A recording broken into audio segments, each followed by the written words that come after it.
Hello' friends, YouTube channel knowledge পইণ্টলৈ আপোনালোক সকলোকে পুনৰ স্বাগতম জনাইছোঁ। আনকালৰ দৰে আজিও লৈ আহিছোঁ আপোনালোকলৈ 5টা আল্টিমেট এমেজিং ফেক্টছ। কিন্তু তাৰ আগতে যিসকল বন্ধু বান্ধৱী আমাৰ চেনেলটোক এতিয়াও ছাবস্ক্ৰাইব কৰা নাই, তেওঁলোকে ছাবস্ক্ৰাইব কৰি ল'ব, লগতে বেল নটিফিকেশ্যন অন কৰি ল'ব সদায় নতুন নতুন ইনফৰ্মেটিভ ভিডিঅ'ৰ নটিফিকেশ্যন সকলোতকৈ আগত পাবৰ বাবে। তেন্তে আহক পলম নকৰি আৰম্ভ কৰোঁ আজিৰ এই ভিডিঅ'টো। আজিৰ ফেক্ট নম্বৰ 1। হাৰ্ট ট্ৰেন্সপ্লেণ্ট কৰাৰ পিছত দাতাৰ বিধৱাক বিয়া কৰোৱা এজন ব্যক্তিৰ দাতাৰ দৰে মৃত্যু হৈছিল। হয় বন্ধু বান্ধৱীসকল, কথাষাৰ শুনিবলৈ নিশ্চয় অলপ বেলেগ লাগে। 1979 চনৰ পৰা 1983 চনলৈ চি পাইন্সত হেৰিটেজ গল্ফ টুৰ্ণামেণ্টত সঞ্চালক হৈ থকা গ্ৰাহাম 1995 চনত কনজেষ্টিভ হাৰ্ট ফেইলাৰৰ পথত আছিল, যেতিয়া তেওঁৰ চাৰ্লষ্টনত এটা হাৰ্ট উপলব্ধ আছে বুলি ফোন পাইছিল। গ্ৰাহামক জনোৱা হৈছিল যে সেই হৃদয়টো 33 বছৰীয়া টেৰী কটলৰ আছিল, যিয়ে নিজকে গুলীয়াই হত্যা কৰিছিল। তেওঁ অৰ্থাৎ গ্ৰাহাম নতুন হৃদয়ৰ বাবে কৃতজ্ঞ। গ্ৰাহামে দাতাৰ পৰিয়াললৈ ধন্যবাদ জনাবৰ বাবে পত্ৰ লিখে। 1997 চনৰ জানুৱাৰী মাহত গ্ৰাহামে তেওঁৰ দাতাৰ বিধৱা চেৰিল কটলক লগ পাইছিল, যি তেতিয়া 28 বছৰীয়া আছিল।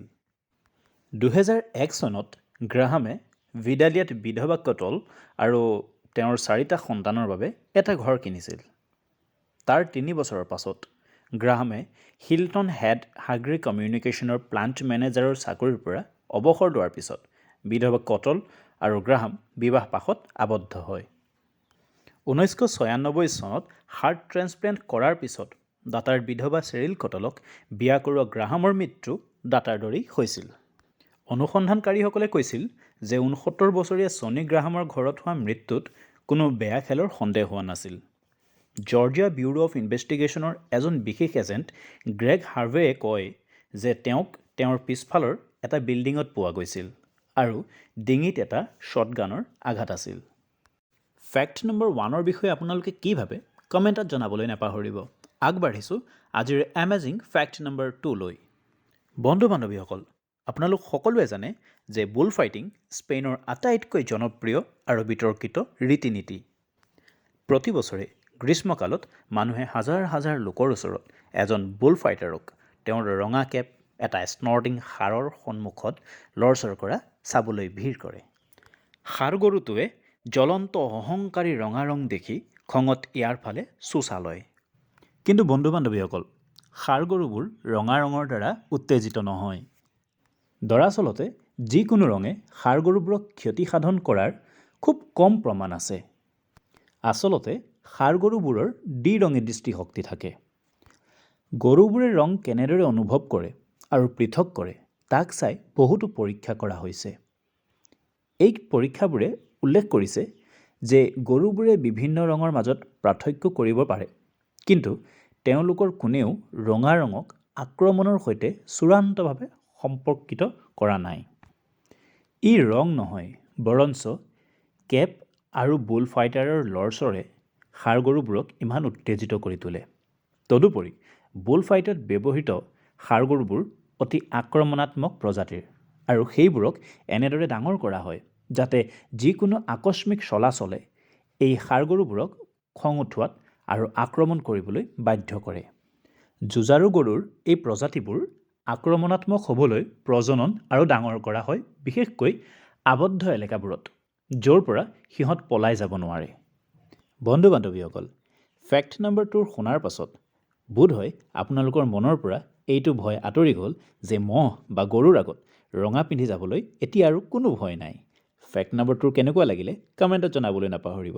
আগবাঢ়িছোঁ আজিৰ এমেজিং ফেক্ট নম্বৰ 3লৈ। বন্ধু বান্ধৱীসকল, আজিৰ ফেক্ট নম্বৰ 3 বিষয়ে শুনাৰ পাছত আপুনি ভ্ৰু তুলিব পাৰে, কিন্তু প্ৰকৃতিয়ে এই সত্যটো নিশ্চিত কৰি সুখী হয় আৰু আমাক সদায়ৰ দৰে জীৱনত আটাইতকৈ অদ্ভুত বস্তুৰ দিয়াৰ নিশ্চয়তা দিয়ে। ট্ৰ'বাণ্ট হৈছে অসাধাৰণ শিল। ই বিকশিত হয় আৰু বৃদ্ধি হয়। এই বিশেষ শিলবোৰ আপুনি ৰোমানিয়াত দেখা পাব। ৰোমানিয়াৰ বৰ্ধিত শিল ট্ৰ'বাণ্ট কেৱল তেওঁলোকৰ বৃদ্ধি কৰাৰ সামৰ্থ্যৰ বাবেই অতুলনীয় নহয়। এই বিশেষ শিলবোৰ মুখ্যতঃ এটা কঠিন শিলৰ কেন্দ্ৰৰে গঠিত আৰু বাকীবোৰ বালিৰে গঠিত হয় যি কেন্দ্ৰৰ চাৰিওফালে ইয়াৰ খোলা হিচাপে গঠন হয়। ট্ৰবাণ্ডবোৰ কেৱল অতি ছিদ্ৰযুক্ত বালি আৰু বেলেগ শিলৰ জমাৰে তৈয়াৰ হয় যি কেলছিয়াম কাৰ্বনেট সমৃদ্ধ পানীৰ দ্বাৰা চিমেণ্টেড হয়। এই ট্ৰবাণ্ড নামটো প্ৰকৃতিবিদ মুৰ্গুছিয়ে তেওঁৰ দ্য টাৰ্চিয়েৰী ইন অল্টেনিয়া নামৰ ৰচনাত ইন্ট্ৰডিউচ কৰিছিল। এতিয়া আমাৰ প্ৰশ্নটো হ'ল যে কিহে এই শিলবোৰক বৃদ্ধি হ'বলৈ বাধ্য কৰে। আপোনালোকক আগতেই ক'লোঁ যে ট্ৰবাণ্ড গঠন হ'বৰ বাবে কেলছিয়াম কাৰ্বনেট সমৃদ্ধ যিকোনো প্ৰকাৰৰ পানী অত্যাৱশ্যকীয় আৰু বৰষুণৰ পানীৰ উপস্থিতিত শিলটোৰ বৃদ্ধি হ'বৰ বাবেও সেইটোৱেই মূল চাবিকাঠি। প্ৰত্যেক ধাৰাসাৰ বৰষুণত ট্ৰবাণ্ডে বৰষুণৰ খনিজ পদাৰ্থ শোষণ কৰে। খনিজ পদাৰ্থবোৰ ইতিমধ্যে শিলত থকা ৰাসায়নিক পদাৰ্থৰ সৈতে একত্ৰিত হয় যি পিছত ভিতৰত প্ৰতিক্ৰিয়া আৰু চাপ সৃষ্টি কৰে। চাপটোৱেই স্বতঃস্ফূৰ্তভাৱে শিলটোক কেন্দ্ৰৰ পৰা ইয়াৰ মাৰ্জিনলৈ বৃদ্ধি কৰে। বন্ধু বান্ধৱীসকল, ফেক্ট নম্বৰ 3 আপোনালোকৰ কেনেকুৱা লাগিলে কমেণ্টত জনাব। আমি আগবাঢ়িছোঁ আজিৰ এমেজিং ফেক্ট নম্বৰ 4লৈ।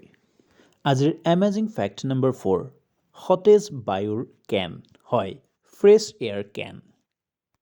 চীনৰ বায়ু প্ৰদূষণৰ ওপৰত বৰ্ধিত উদ্বেগৰ প্ৰতিক্ৰিয়া স্বৰূপে এজন নাট্য চীনা উদ্যোগীয়ে সতেজ বায়ুৰ কেন বিক্ৰী কৰি আছিল। ব্ৰিছবেন টাইমছৰ মতে চেনগুয়াং বিয়াও নামৰ এজন কোটিপতি সমাজসেৱক আৰু পৰিৱেশবিদে প্ৰতিটো কেন 5 ইয়েনত বিক্ৰী কৰি আছিল। তেওঁৰ আনুমানিক মুঠ মূল্য আছিল $740 নিযুত। এই ফ্ৰেছ এয়াৰ কেনবিলাকৰ বিভিন্ন ভেৰাইটি বা ফ্লেভাৰ আছিল, যেনে প্ৰাচীন তিব্বত, ঔদ্যোগিক টাইৱানৰ পিছৰ টাইৱান, ইয়ানকে, এনেধৰণে আৰু বিভিন্ন। চীনৰ গ্ল'বেল টাইমছৰ মতে জিংয়াংছি প্ৰদেশৰ জিংগাং পৰ্বতৰ পৰা কিছুমান জাতিগত সংখ্যালঘু অঞ্চল আৰু টাইৱানলৈ বিপ্লৱী অঞ্চলৰ পৰা বায়ু সংগ্ৰহ আৰু সংকুচিত কৰা হৈছিল। চেংগুয়াং বিয়াওৱে মানুহক কেনৰ পৰা উশাহ ল'বলৈ বা আনকি ইয়াক পান কৰিবলৈও উৎসাহিত কৰিছিল। তেওঁ দেশত বায়ু প্ৰদূষণৰ বিপদজনক পৰিস্থিতিৰ ওপৰত আলোকপাত কৰিবলৈ এনেদৰে কেনবোৰ ব্যৱহাৰ কৰি আছিল। বন্ধু বান্ধৱীসকল, ফেক্ট নম্বৰ 4ৰ চেনগুয়াং বিয়াওৱে যি পদক্ষেপ ল'লে সেই বিষয়ে আপুনি কি ক'ব কমেণ্টত জনাওক। আমি আগবাঢ়িছোঁ আজিৰ আল্টিমেট এমেজিং ফেক্ট নম্বৰ 5লৈ। বন্ধু বান্ধৱীসকল, আজিৰ ফেক্ট নম্বৰ 5টো এটা এনেকুৱা কাহিনী যিটো শুনিলে আপুনি হাঁহি উঠিব। এহাল বস্নিয়ান দম্পতীয়ে ভুৱা নামেৰে ইজনে সিজনৰ সৈতে অনলাইন সম্পৰ্ক থকা আৱিষ্কাৰ কৰাৰ পিছত বিবাহ বিচ্ছেদৰ বাবে আবেদন কৰে। দুয়োজনে অনুভৱ কৰিছিল যে তেওঁলোকে ব্যক্তিগতভাৱে লগ নোপোৱালৈকে শেষত এজন আত্মাৰ সংগী অৰ্থাৎ ছ'লমেট বিচাৰি পালে। 27 বছৰীয়া ছানা ক্লাৰিক আৰু 32 বছৰীয়া আদনানৰ বৈবাহিক সমস্যা হৈছিল। সেয়েহে তেওঁলোকে গোপনে কথা পাতি আছিল আৰু অনলাইনত বেলেগৰ সৈতে সম্পৰ্ক ৰাখিছিল। এক অনলাইন চেট ফ'ৰামত স্বামী আৰু পত্নী দুয়োজনে ইজনে সিজনক অজ্ঞাতভাৱে ভুৱা নামৰ অধীনত পাইছিল, চুইটি আৰু প্ৰিন্স অফ জয়, আৰু দুয়োজনে তেওঁলোকৰ বৈবাহিক সমস্যাৰ বিষয়ে তেওঁলোকৰ হৃদয় উজাৰি দিছিল। সময়ৰ লগে লগে দুয়োজনে উপলব্ধি কৰিলে যে তেওঁলোক ইজনে সিজনৰ বাবে উপযুক্ত আৰু অৱশেষত ব্যক্তিগতভাৱে লগ পাব বিচাৰিছিল। কিন্তু যেতিয়া তেওঁলোকে ব্যক্তিগতভাৱে লগ পাইছিল, ই এটা হেপী এণ্ডিং নাছিল।